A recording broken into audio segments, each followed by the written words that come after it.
Hi, how are you feeling today? I am also, just like Holly, an emotional creature.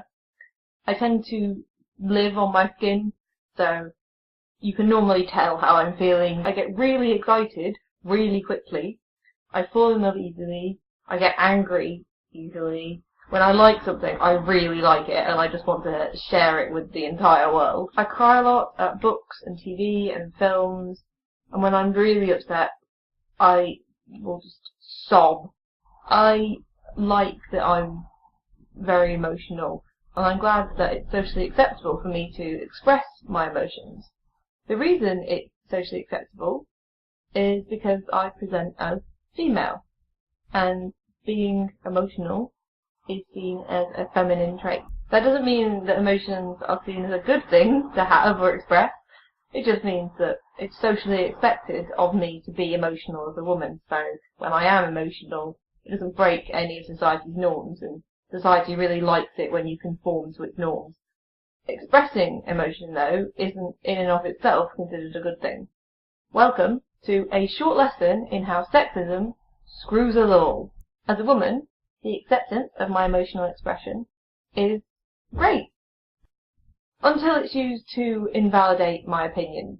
Calm down, dear. You're being over-emotional. Why are you getting so angry? Sound familiar at all?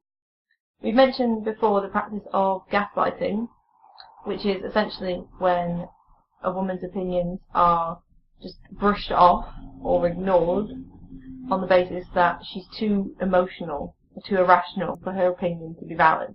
This is a tactic that's been used against women for centuries. It was used to justify denying women the vote, and it's still used today to silence women in discussions, most notably in this bastion of enlightened, reasoned discussion that we like to call the internet.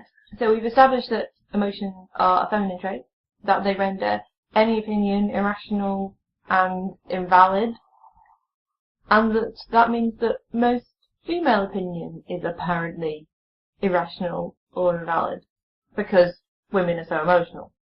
But what about the men? What happens when they express their emotions? Welcome back to sexism screwing everyone. When it comes to having their opinion heard and valued, men are better off here. Where a woman might be written off in an argument as being over-emotional, a man is simply passionately putting across his point.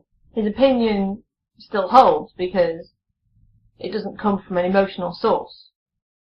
How could it? He's male, and being emotional is a female trait.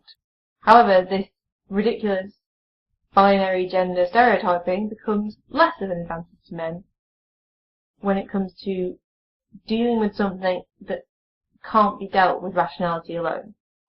Life isn't logical. Things happen that defy rational explanation, that upset our worldview and smash everything we thought we knew to pieces. And we need emotions to deal with all the little day-to-day things and huge traumatic events that life throws at us. Otherwise, we just can't deal with them. In the UK, men are 3 times more likely to kill themselves than women are. And suicide is the most common cause of death for men under 35. By devaluing emotions and labelling them as a purely feminine trait, we're not only writing off the opinions of half the population, we're most likely writing off the lives of many of the other half.